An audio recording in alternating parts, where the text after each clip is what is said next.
Hello good morning मित्रांनो, मी प्रमोद आपल्या सर्वांचे या व्हिडिओमध्ये स्वागत करतो। या व्हिडिओमध्ये आपण बघणार आहोत रिलेटिव्ह प्रोनाउन, यालाच मराठीमध्ये संबंधवाचक सर्वनाम असे म्हणतात। याची डेफिनेशन अशी होईल, relative pronoun is a word relate to the noun or pronoun which is used before it. म्हणजे जे रिलेटिव्ह प्रोनाउन आहे त्याच्या अगोदर जे काही नाउन असणार आहे, प्रोनाउन असणार आहे, त्याच्यासोबत संबंध जोडायचं काम करतं आणि त्याच्यापुढे कंटिन्यू माहिती देत असतं। तर आपण वाक्याद्वारे समजून घेणार आहोत की याचा आपण नेमका वापर कसा करणार आहोत आणि याच्यापुढे माहिती काय असणार आहे, कशा पद्धतीची माहिती असणार आहे आणि कोणत्या अर्थाने आपण याला वापर करणार आहोत, या सर्व गोष्टी आपण या व्हिडिओमध्ये बघणार आहोत। त्याच्या अगोदर आपण बघूयात की रिलेटिव्ह प्रोनाउन हे किती आहेत, कोणते कोणते शब्द आहेत ते। तर रिलेटिव्ह प्रोनाउन कोणते आहेत? Who, whom, what, that, which, whose, when, where, why हे काय रिलेटिव्ह प्रोनाउन आहेत। याचा वापर आपण कायसाठी करतो? संबंध जोडण्यासाठी। जो नाउन आहे, प्रोनाउन आहे त्याचा आणि जो पुढचा सेंटेन्स असणार आहे त्याचा संबंध जोडण्यासाठी आपण रिलेटिव्ह प्रोनाउनचा वापर करत असतो। आता याच्यामधला पहिला शब्द आपण बघणार आहोत हू। हू म्हणजेच याचा अर्थ काय होतो याच्यामध्ये? जो। पण जर तुम्ही शब्दाच्या अगोदर अर्थ बघितला WH क्वेश्चनसाठी आपण जर याचा वापर केला तर याचा अर्थ काय होतो? हूचा कोण। पण याच्यामध्ये अर्थ काय होणार आहे? जो, जी, ज्याने, जिने या अर्थाने आपण याचा वापर करणार आहोत। आता आपण वाक्याद्वारे समजून घेऊया की आपण हूचा वापर कसा करायचा। तर पहिलं वाक्य माझं असं आहे, दिस इज अ बॉय, म्हणजे हा एक मुलगा आहे।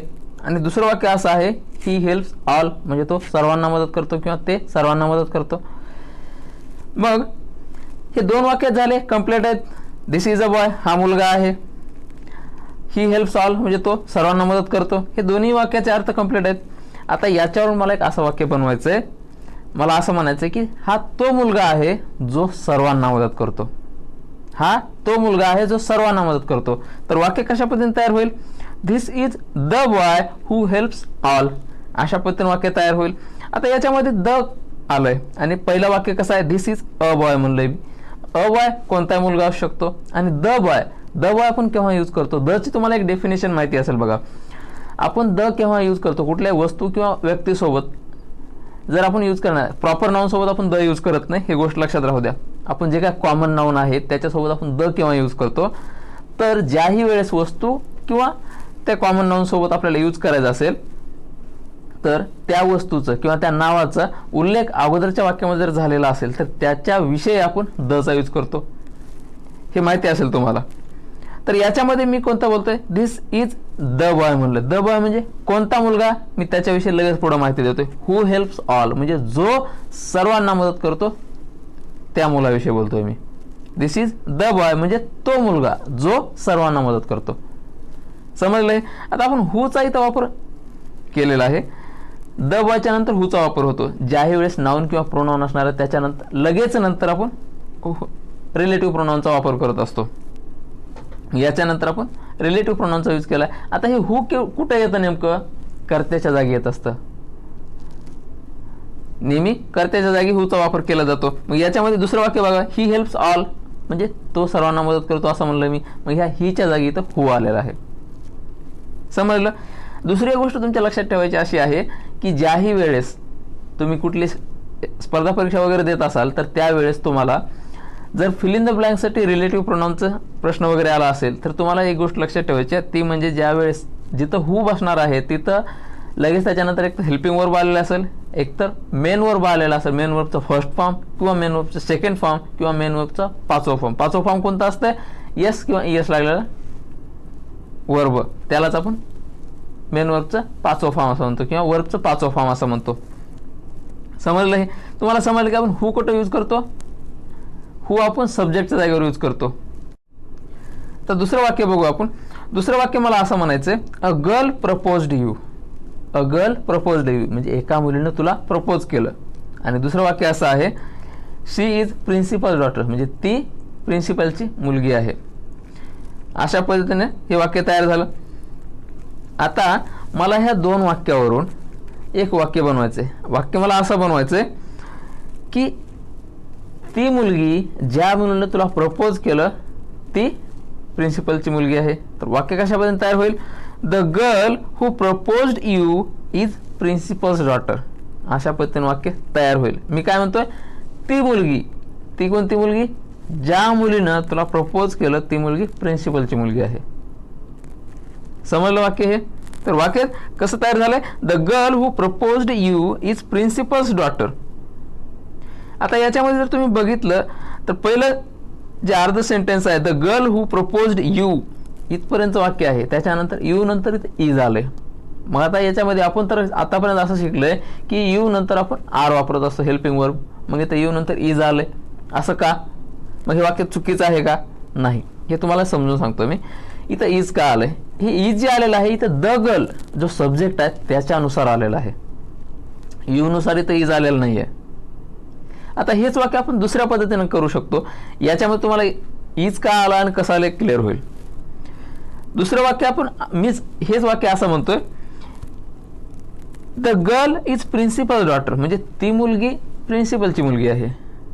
हू प्रपोज्ड यू, म्हणजे जिनं तुला प्रपोज केलं. ती मुलगी प्रिन्सिपलची मुलगी आहे जिनं तुला प्रपोज केलं. तर वाक्य याच्यामध्ये काय झालं, the girl is principal daughter who proposed you. याच्यामध्ये तुम्हाला आता क्लिअर झालं असेल बघा, the girl is principal daughter. हे जे इथं इज आलं होतं अगोदर यूच्या नंतर, आपण ते वाक्य उचललं आणि द गर्लच्या समोर ठेवलं. The girl principal's daughter, the girl is principal daughter who proposed you, जिनं तुला प्रपोज केलं. समजलं वाक्य हे? आपण इज कसं आलं होतं ते आतापर्यंत जेवढं आपण काय शिकलेलं आहे याच्यामध्ये तुम्हाला क्लिअर झालं असेल असं मी समजतो. आणि आता पुढचं वाक्य आपण बघूया. आता आपण पुढचे वाक्य डायरेक्ट बघणार आहोत की आपल्याला याच्यामध्ये समजलं की आपण हू कुठं यूज करतो आणि हेल्पिंग वर्ब कशानुसार येतं, ह्या सर्व गोष्टी तुम्हाला समजल्यात. हू तुम्हाला एकदा परत सांगतो की हू आपण सब्जेक्टच्या ठिकाणी वापरत असतो. याच्यामध्येही बघा, शी इज प्रिन्सिपल डॉटर, या वाक्यामध्ये शी हे काय सब्जेक्ट आहे, तर या शीच्या जागी आपण काय हूचा यूज केलेला आहे. समजलं तुम्हाला हे? आता आपण पुढचे वाक्य बघूया. आता मला असं म्हणायचं असेल की तो मुलगा येत आहे. कोणता मुलगा? तो मुलगा येत आहे जो काल तुझ्यासोबत भांडणं करत होता. तर वाक्य कशा पद्धतीने तयार होईल, the boy is coming who was fighting with you yesterday. अशा पद्धतीने वाक्य तयार होईल. मी काय म्हणलं, तो मुलगा येत आहे जो काल तुझ्यासोबत भांडणं करत होता. तर वाक्य कशा पद्धतीने तयार झालंय, the boy is coming who was fighting with you yesterday. अशा पद्धतीने वाक्य तयार झालंय. आता मला असं म्हणायचं असेल की तो मुलगा जो तुझ्या संग काल भांडणं करत होता तो येत आहे. तर वाक्य कशा पद्धतीने तयार होईल, the boy who was fighting with you yesterday is coming. अशा पद्धतीने वाक्य तयार होईल. आता याच्यानंतर आपण पुढचं एक वाक्य बघूया. आता मला पुढचं वाक्य असं म्हणायचंय, ती मुलगी जिनं लाल कोट घातलेला आहे ती माझी मैत्रीण आहे. तर वाक्य कशा पद्धतीने तयार होईल, the girl who is wearing a red coat is my friend. अशा पद्धतीने वाक्य तयार होईल. हेच वाक्य आपण दुसऱ्या पद्धतीने कसं तयार करू शकतो, the girl is my friend who is wearing a red coat, म्हणजे ती मुलगी माझी मैत्रीण आहे जिनं लाल कोट घातलेला आहे. अशा पद्धतीने वाक्य तयार होईल. पुढचं एक वाक्य बघूया. आता मला असं म्हणायचं असेल की तो मुलगा माझा मित्र आहे जो तुझ्यासोबत येत आहे. तर वाक्य कशा पद्धतीने तयार होईल, the boy is my friend who is coming with you. अशा पद्धतीने वाक्य तयार होईल. किंवा हेच वाक्य आपण अशा पद्धतीने तयार करू शकतो, मला असं म्हणायचं असेल की तो मुलगा जो तुझ्यासोबत येत आहे तो माझा मित्र आहे. तर वाक्य कशा पद्धतीने तयार होईल, the boy who is coming with you is my friend. अशा पद्धतीने आपण वाक्य तयार करू शकतो. हे तुम्हाला समजलं. आता एक आपण असं वाक्य बघूया ज्याच्यामध्ये आपण प्रॉपर नाउन यूज केलेलं आहे आणि प्रॉपर नाउन सोबत द कधीच येत नसतं, हे लक्षात ठेवा. आपण याच्यामध्ये आपण याच्यासाठी यूज करतोय, आपण इथं हू कशासाठी यूज करतोय, ह्या जे नाव आपलं प्रॉपर नाउन आलेलं आहे त्याच्याविषयीच आपण पुढं माहिती देत आहोत. तर आपण वाक्याद्वारे समजून घेऊया की नेमकं कसं ते. आता मला जर असं म्हणायचं असेल की राकेशनं MS धोनीला आमंत्रित केलं. कोणत्या MS धोनीला? त्याच्याविषयी मी पुढे माहिती देतोय की जो इंडियन क्रिकेट टीमचा कर्णधार आहे किंवा कॅप्टन आहे. तर वाक्य कशा पद्धतीने तयार होईल, Rakesh invited MS Dhoni who is captain of Indian cricket team. हे वाक्य इथपर्यंत कंप्लीट झाले. राकेश इन्व्हायटेड MS धोनी, हे वाक्य कंप्लीट झालं. राकेशनं कुणाला इन्व्हाइट केलं? MS धोनीला इन्व्हाइट केलं, आमंत्रित केलं. मी आता त्याच MS धोनीविषयी सांगतोय की पुढं कोण आहे. आपण ज्यावेळेस एक्स्ट्रा माहिती सांगायची असते त्यावेळेस आपण सांगत असतो ना किंवा MS धोनी यानं MS धोनीला इन्व्हाइट केलं आणि ते कोण आहे हे पुढं सांगतोय मी. तर वाक्य पुढचं काय, who is captain of Indian cricket team. अशा पद्धतीने आपल्याला एक्स्ट्रा माहिती द्यायची असेल तरी आपण इथं रिलेटिव्ह प्रोनाउन जोडून पुढे माहिती देत असतो. समजलं याच्यामध्ये तुम्हाला काही डाऊट नाही आहे, क्लिअर झालं. हे लक्षात राहू द्या की आपण प्रॉपर नाउन सोबत कधीही दचा यूज करत नाही. कॉमन नाउन सोबत आपण द यूज करतो. आपण आतापर्यंत जेवढे काही वाक्यामध्ये द गर्ल, द बॉय वगैरे यूज केलं हे काय कॉमन नाउन आहेत. गर्ल, बॉय वगैरे हे कॉमन नाउन आहेत. पण या ज्यावेळेस मी इथं MS धोनी यूज केलं हे प्रॉपर नाउन आहे, याच्यासोबत मी द यूज करू शकत नाही. हा रूल आहे. मला एक गोष्ट सांगायची राहिली ती म्हणजे हु इज कमिंग विथ यू हे जे सेंटेन्स आहे, या सेंटेन्सला आपण काय रिलेटिव्ह क्लॉज असं म्हणतो. यालाच अजून एक नाव आहे ते म्हणजे ॲडजेक्टिव्ह क्लॉज. काय who is coming with you हे काय एक हुनं जे सुरू होणार वाक्य आहे किंवा जे काही रिलेटिव्ह प्रोनाउन शब्द आहेत त्याने जे वाक्य सुरू होतं त्यालाच रिलेटिव्ह क्लॉज असं म्हणतात किंवा त्यालाच ॲडजेक्टिव्ह क्लॉज असं पण म्हणतात. मग आता नेमकं क्लॉज म्हणजे काय, क्लॉजची एक डेफिनेशन आहे. क्लॉजची डेफिनेशन अशी आहे की a clause is a group of words that does have both a subject and a verb. म्हणजे ज्या वाक्यामध्ये किंवा ज्या शब्दांचा ग्रुप असतो त्या ग्रुपमध्ये एक सब्जेक्ट आणि एक वर्ब असतं, त्यालाच आपण क्लॉज असं म्हणतो. आता खरं तर क्लॉजचे बरेचसे वेगवेगळे प्रकार आहेत. Dependent clause, independent clause, noun clause, adjective clause वगैरे हे बरेचसे क्लॉज आहेत. ते तुम्हाला वेगळ्या क्लॉजच्या व्हिडिओमध्ये सांगेल.